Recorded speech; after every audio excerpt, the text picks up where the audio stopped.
So the question is, when do you need to start saving?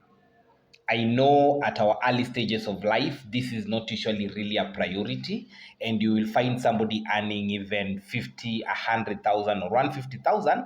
But in real sense, at the end of the day, it's like they're living hand to mouth, because the moment they receive their salaries in the next like 2 or 3 or even 4 days, they do not have anything to show for, because they have spent it, they have not monitored or tracked their expenses, they don't work or stick towards their budget, and they do not prioritize the most important thing, and that is savings.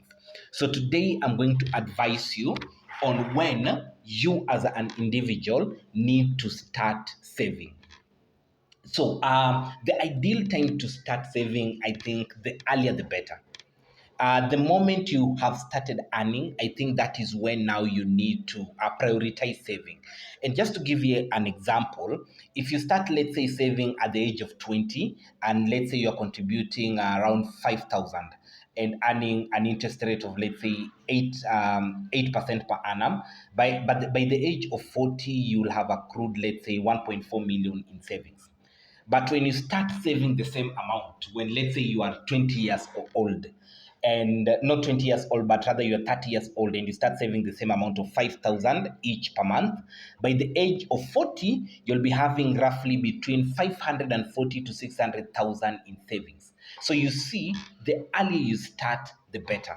Then another thing is, when you start earning, that should be a trigger point for you to start saving. I know with the current economy, it's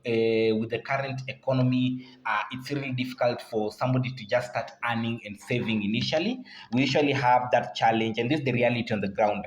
Before you even start getting your work, you have accrued debt, you have done every other thing. So when you start receiving your money, there is that black tax that you need to pay. Maybe you're servicing some debt somewhere, and it becomes a challenge. But I want to advise each one of us that when you start earning, that is now a red light for you to start saving. Prioritize it. Let it be like that cost that you really, or that expense that you must put in your money. Like the way you must pay your rent, prioritize saving as so. Then what if you're starting late?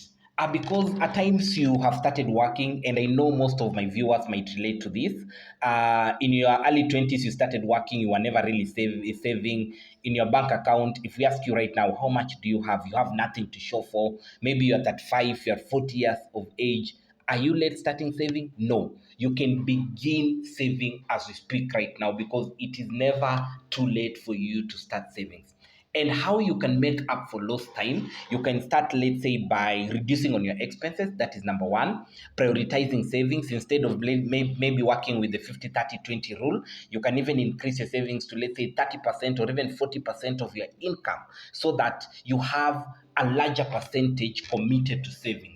Then while you do that, you can split the savings amount. Let's say this one will go to my emergency fund account, this one will go to my sinking fund account, and this one will go to my investments account.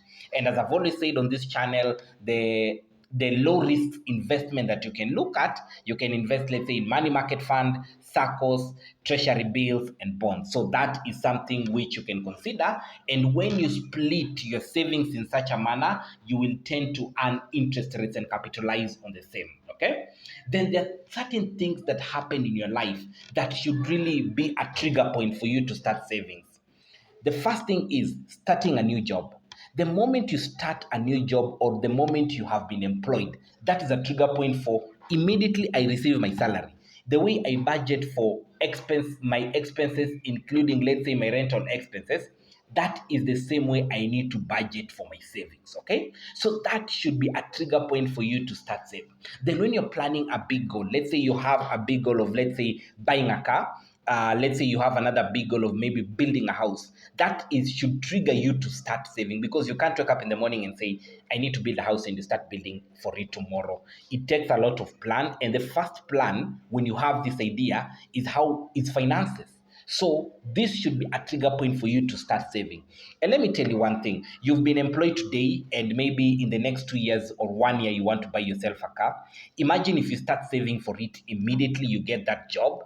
It will save you even from taking debts, so that you can start servicing a loan, simply because you have bought a car on this with these financial institutions, and that is a whole story. So if you start saving for it the moment you have this idea, I think that will save you or will reduce the risk for you to start going here and there looking for loans to service those specific financial goals.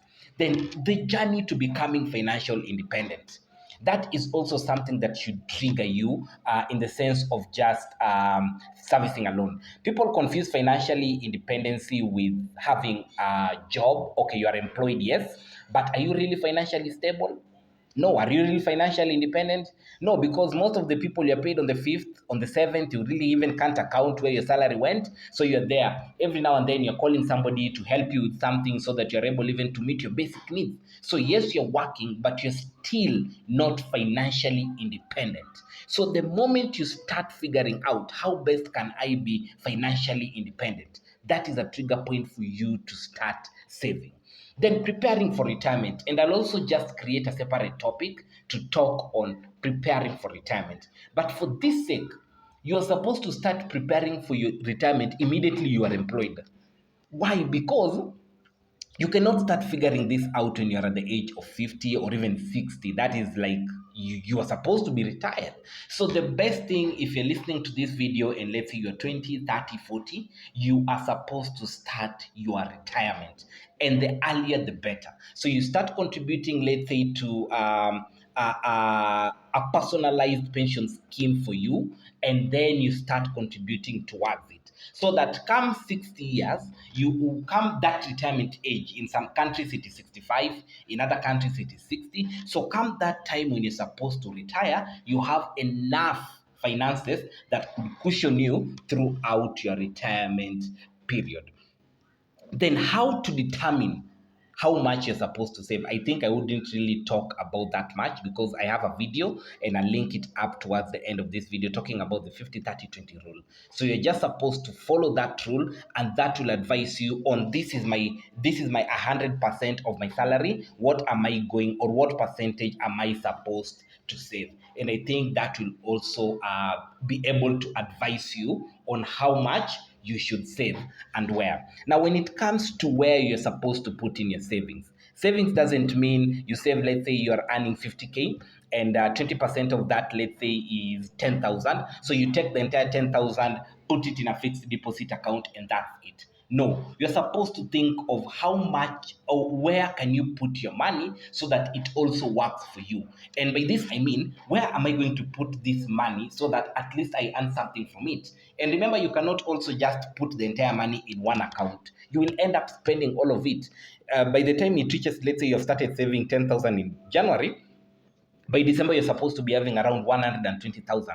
But if you put it all in one places where you're pulling your money for emergency funds, you're pulling your money for thinking accounts, that is where you're also having your money for the small investment, that will not work. So when you have your 20%, this is what I'm going to save, kindly split it this way.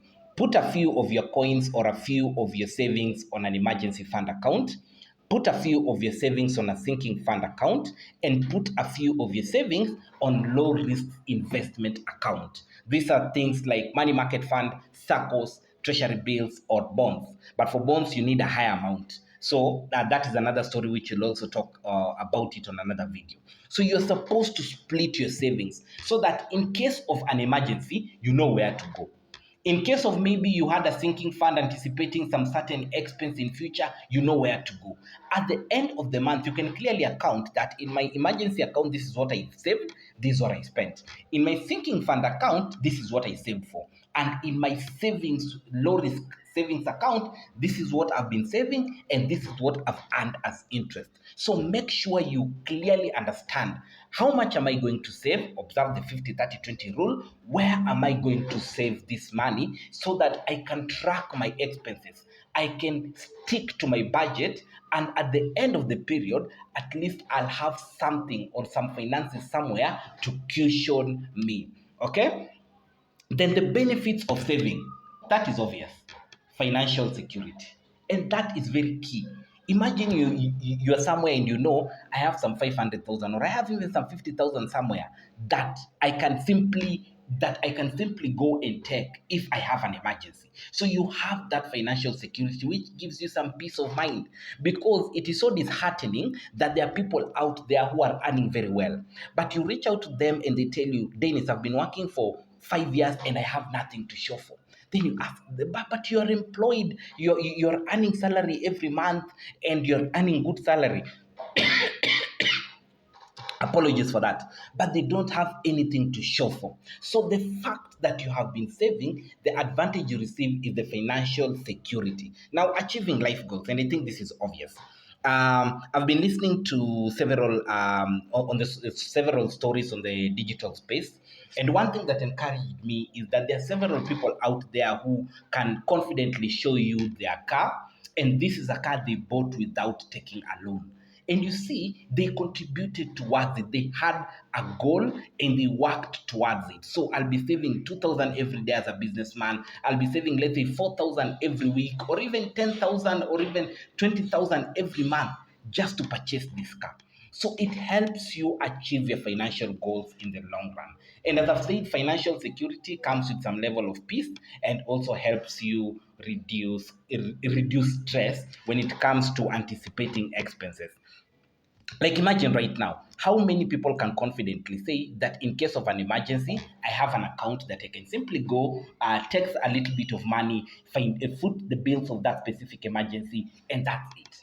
Very few. But the moment you start following these plans, the moment you start following these advices that I'm giving you, I'm sure you'll be in a much more better position to take control and take charge of your financial management. So with that said and done, thank you so much for sticking to the end of this video. Thank you so much for your support. Kindly remember to like and subscribe if you like this content. And I want to take this opportunity to wish you all a good day.